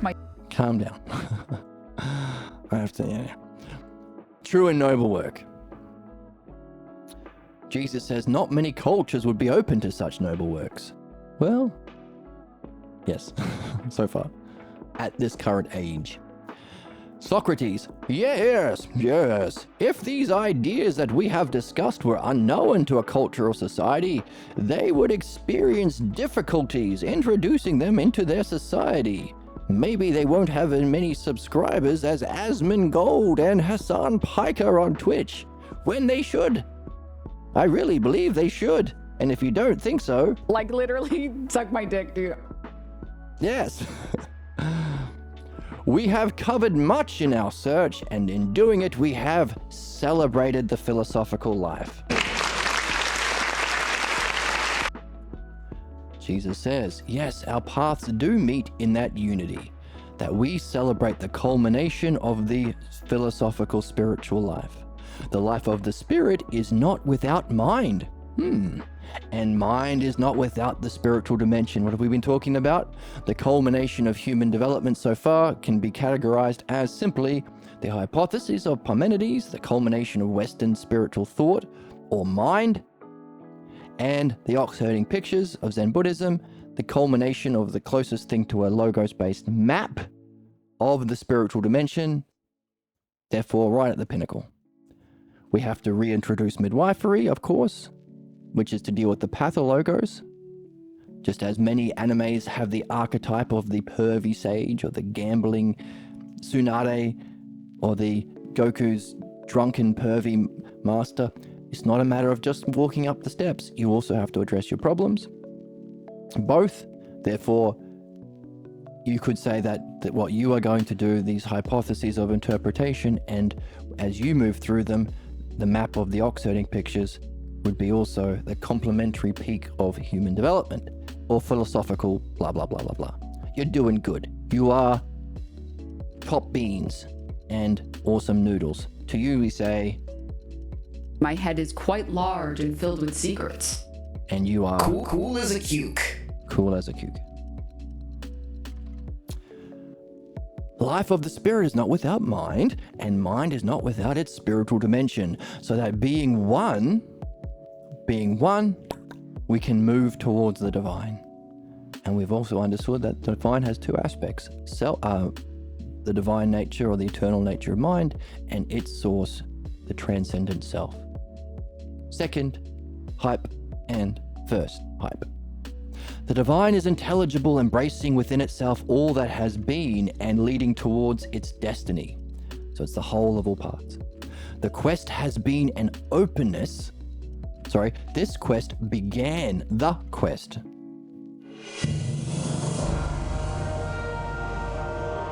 Began with an openness we call pure ignorance. Philosophical ignorance is called sometimes. Aporia it's called sometimes. Pure, realizing you don't know, but not being all butthurt about it like a religious, a conservative, a capitalist, or anyone else tied to their beliefs. No, I know everything and I'm going to kill you if you say no. Right? Jester Goon Maxed. They need to Jester Goon Max a bit. But pure ignorance, openness and curiosity and wonder to find. Don't give up. You can be a gooner. You can be a gooner, just as long as you don't give Get up. the fuck out. And if you get, What the hell kind of a show is this? What is this? What? The comedy mothership? sorry, we're being a bit too comedy mothership. Sorry about that, Emma. It's a total shit show. Oh my goodness. Began with pure ignorance and moved towards what we have yet to experience in all its finality. Socrates goes on. However, the final stage is not in the realm of experience, since it transcends experience.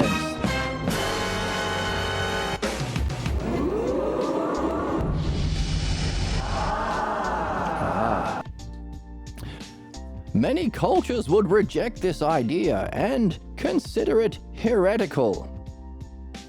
Jesus replies, "It pleases me that you have added a thoughtful addition to my position." What's Jesus' level? We know he's had that transfiguration experience, so 8th ox-herding picture, 2nd hypothesis, or maybe the 3rd ox-herding picture because he just had a glimpse. Nevertheless, all through the text, he's been struggling with the movement from mind to self. Therefore, he's at least now he's starting to recognize that what Socrates has been saying about the source of mind, the first hypothesis, is an addition. It pleases me you've made a thoughtful addition to my position. Addition to my position, Jesus is dropping bars.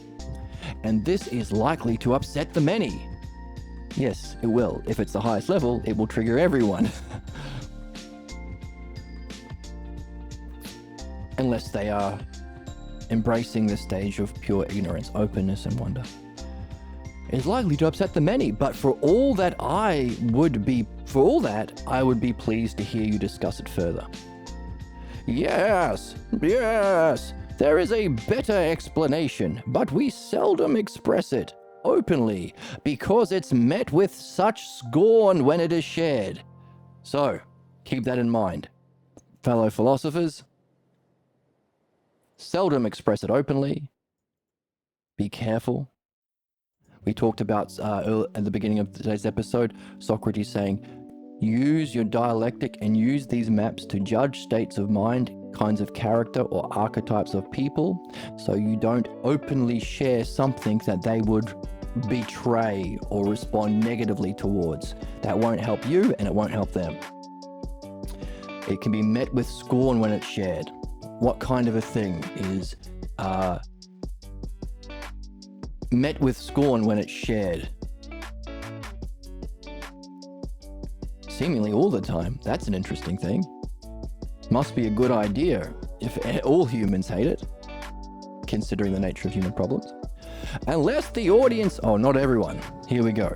Lucky that we got the best audience.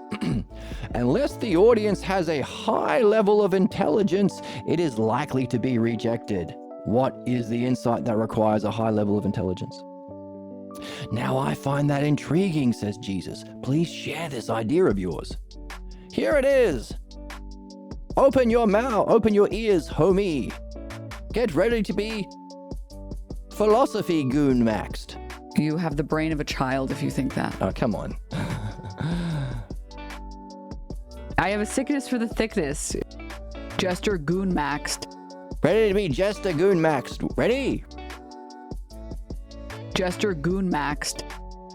As it is above, so it is below.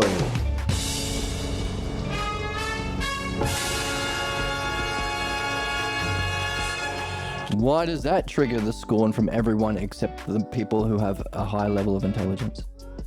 As above, so below. Jesus replies, would you mind unpacking that expression?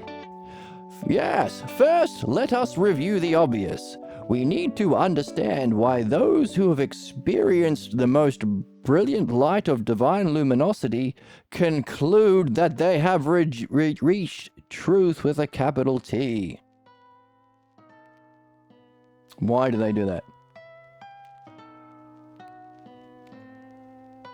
Further, these people seek to teach others how to reach that state. Some go on and create a teaching from what they take to be the meaning,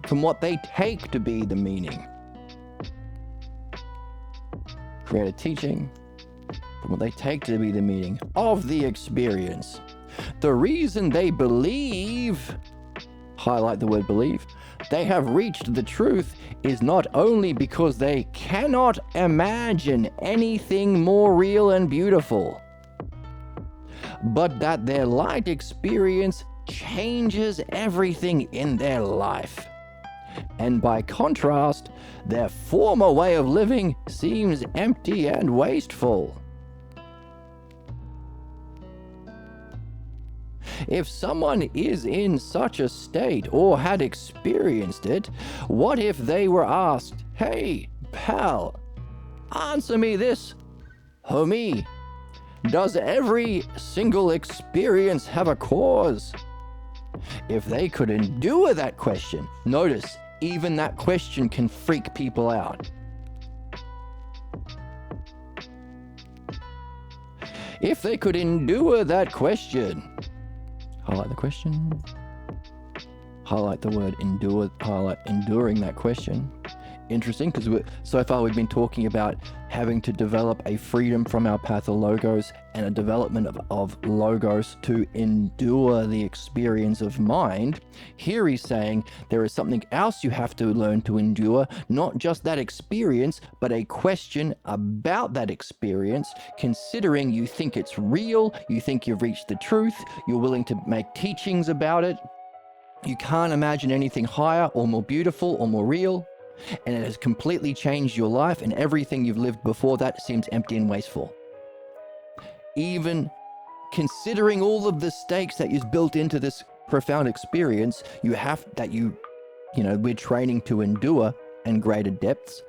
We have been training to endure it in greater depths so that we can reflect on it, so that we can apply understanding to it, so that we can endure this kind of question. What? Does every single experience have a cause? If they could endure that question, what if they would accept another question, such as, are causes superior to their effects?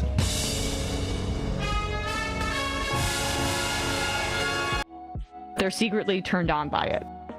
And also have an not it. Are causes superior to their effects and also have an independent and prior mode of being. This is what we've been seeing about the analogical significance of materialism or our attack on logos. It's not that understanding mind and self is out of our reach. It's that even the greatest even the greatest experience must have a cause which must be independent. The artist is independent. You could be looking at the most beautiful painting in the world, but that's not the artist. You could blow up the painting and the artist would still survive. Because the artist is independent from its creation, from what it caused. The cause is independent from its effect. And superior. The artist could make another painting. Painting can't make a painting.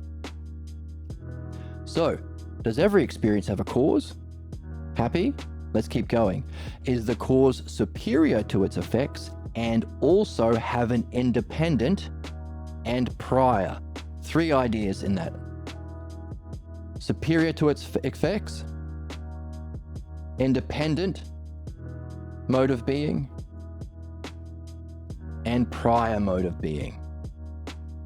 Therefore, the self, prior, independent or transcendent, and superior to even the greatest experience that these dudes have had. Would not that person have to conclude that peak experiences are always secondary to its cause? So, would that person, hey, you know what's good about this book? You don't even have to have had experienced it. It's in the book. Socrates, this is the significance of dialectic in public or in reading. Everyone listening can benefit. You don't have to go through this experience of hating or not being able to endure a question about your highest experiences, your peak experiences. You've gone through it yourself. So that when you do have a peak experience, you can be like, okay, that was the best. It's going to change my life. It's the best I've ever experienced. It's waking me up into this and that. But I know that it has to have a cause that is superior, independent, and prior in its kind of mode of being.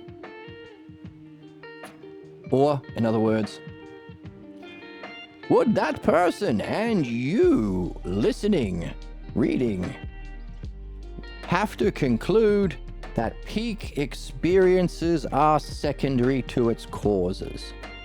Interesting. Understanding goes beyond knowing. Wow. Wow. Jesus says, certainly that is true. I will have to dwell on that. You have made me wonder about the effects of peak experiences. I find it challenging. And I suspect this idea will have far-reaching consequences. However, Socrates, I do believe the fundamental difference between our approaches rests to a large part on my belief in one God and your belief in many gods. Well, we've got both. We've got the self as the one cause, and we've got the many aspects of mind that we personify as gods, but let's keep going. Maybe Jesus is still in his beliefs and taking it literally. Your belief in many gods. No, it wouldn't be a belief for Socrates, so we can see Jesus' problems being triggered in this question. At what point did Socrates give two shits about belief? Has he forgotten everything we've said about God's being a metaphorical personification of the aspects of mind?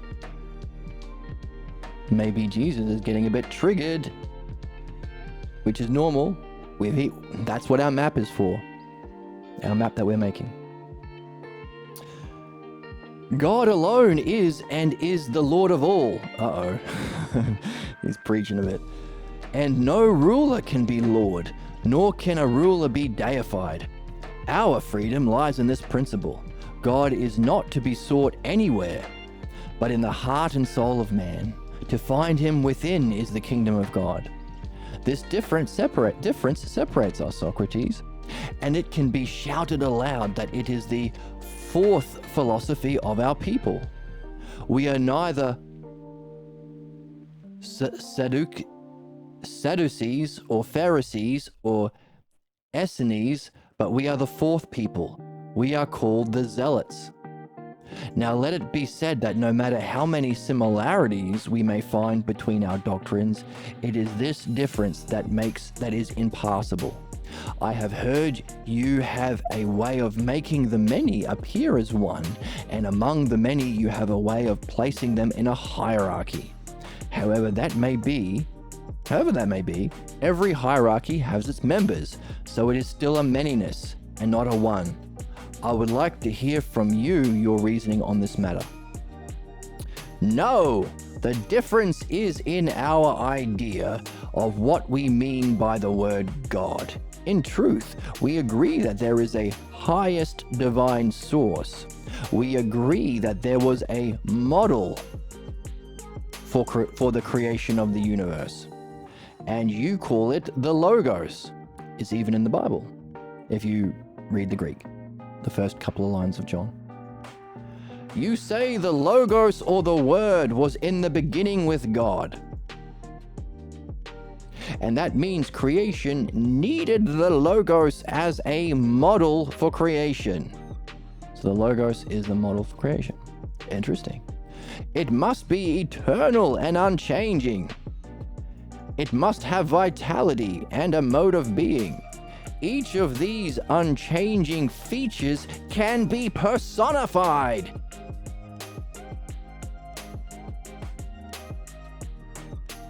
Since they have a mode of being.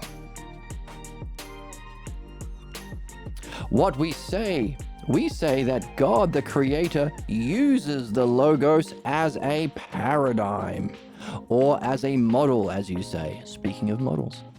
But surely it has a mode of being, or existing eternally, so there's the model, the Logos, within mind, needed for creation of the physical world. But surely if it has a mode of being or exists eternally, it must have a cause. Since all that exists must have a cause. We just went through this. The cause of the Logos or paradigm, we call Chronos. Not literally, we call it Chronos. However, by the same reasoning, it itself must have a cause, and we say that is Uranus. Come on. What the hell's wrong with you people? You sick freaks. Not that anus. Uranus. These are what we call gods, and they can be personified and celebrated. True theology. What is it? A personification to represent these eternally existing principles that have their own way of being and its prior transcendent cause.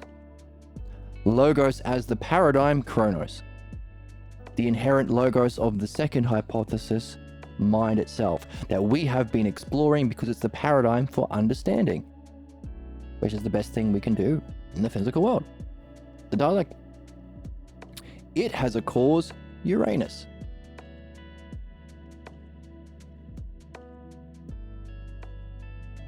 The highest divine source, or the one self. First hypothesis. The ultimate cause of all that is, we say, is the one, or the good. Kind of. the one self, the good self. And in our exploration of this text, we've seen that there is another definition, the true self. But the one is, of course, what Parmenides points to. The good is what Plato points to in the Republic, and the true we are getting from Pierre here in the text. The three aspects of the soul. Our reasoning part of the soul seeks to bring things into a oneness. Ultimately, the ultimate desire of reasoning is the one itself, or the one self. The desiring part, we desire our good. We desire the good self. And the outward seeking aspect of the soul, we seek truth, the true self, the principle of truth. And we have explored this a lot already in this series, because we have been developing a paradigm itself, or within the paradigm of mind, we have all of these parts. And because they are existing eternally, all of these could be gods. We have a list of pairs, whole and part, same and different, which are the ideas for understanding that we bring into a oneness. To understand this flamingo, you have to take the parts of the flamingo, bring it into a oneness as a whole. That's understanding. So that's that part of our soul that seeks understanding. The basketball team of pairs, and the captain, oneness. Goodness, we seek beauty, justice, goodness. All of these things exist in the paradigm.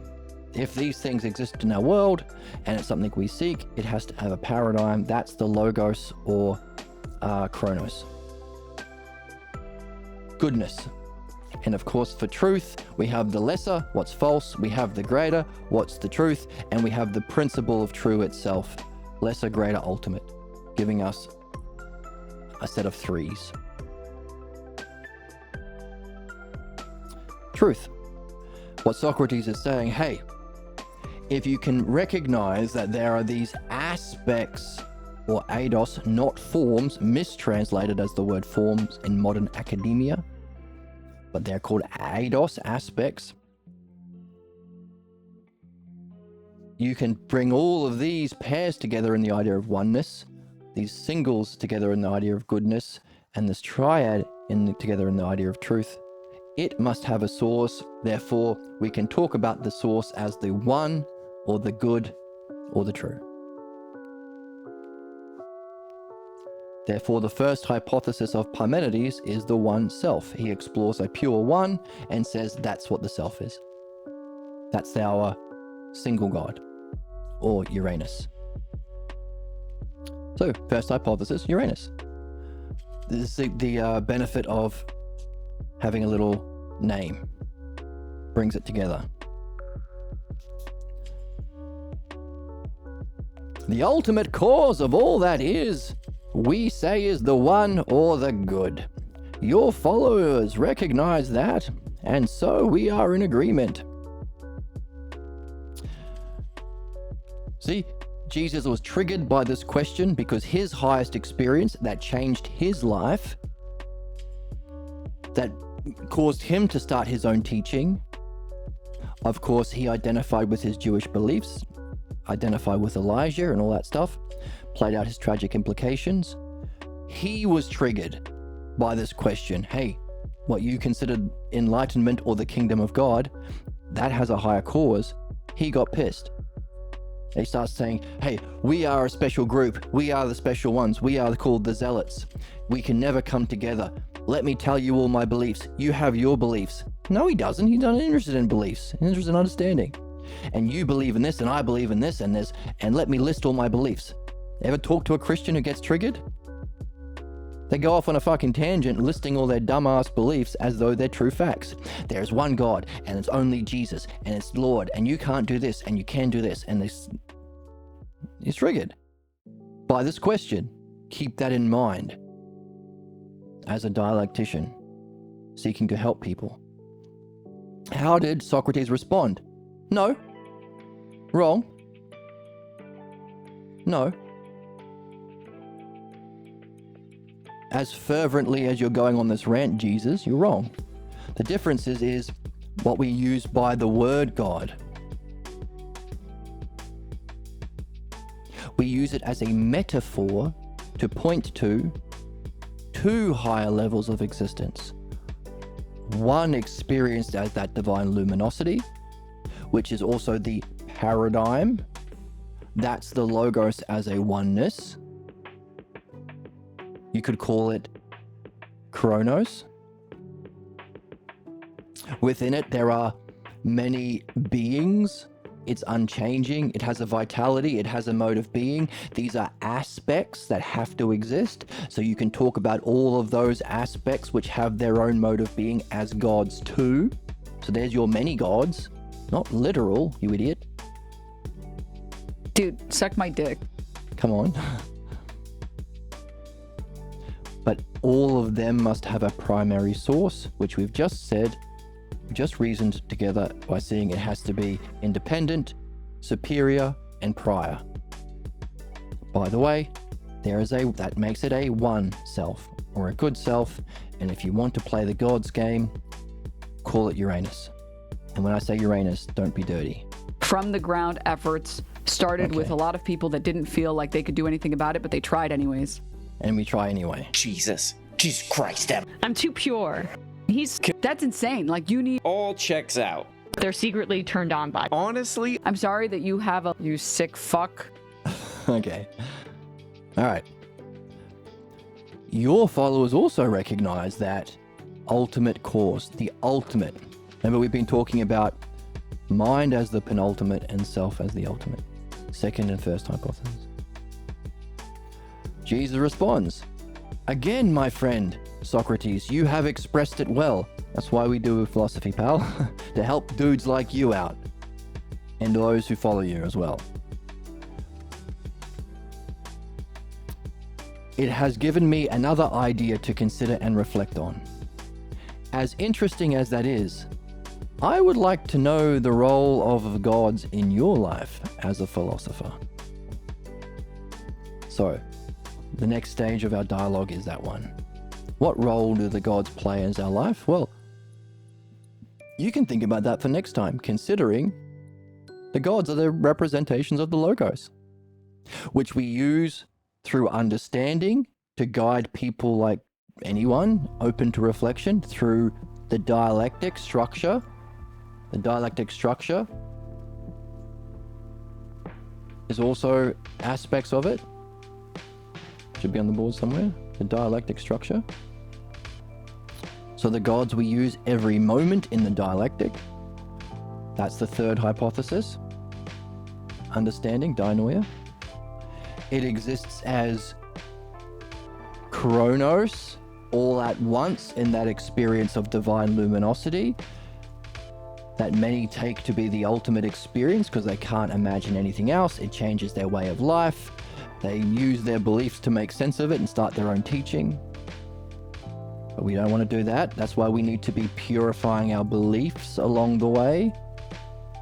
So we don't just use that experience to justify our false beliefs. So, how do we relate to the gods?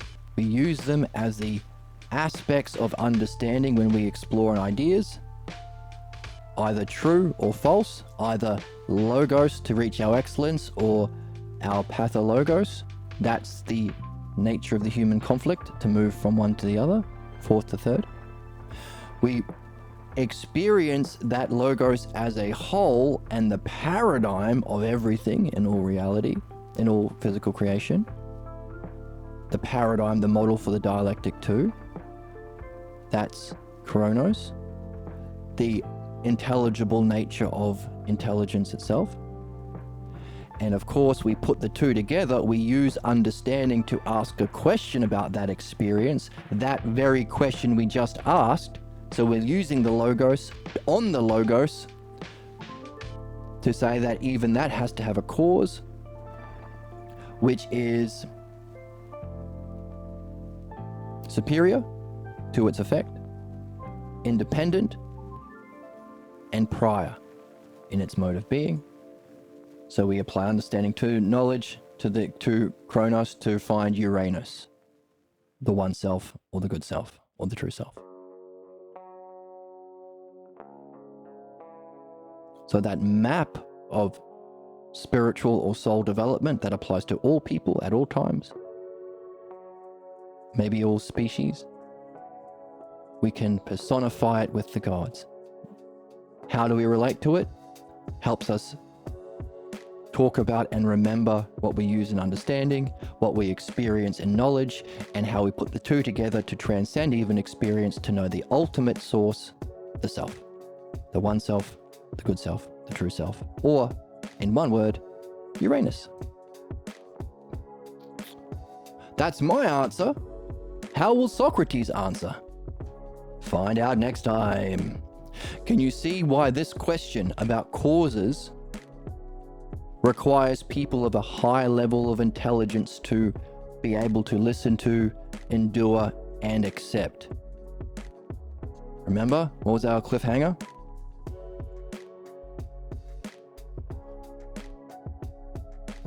I am going to share an idea that we seldom express openly because it's met with scorn.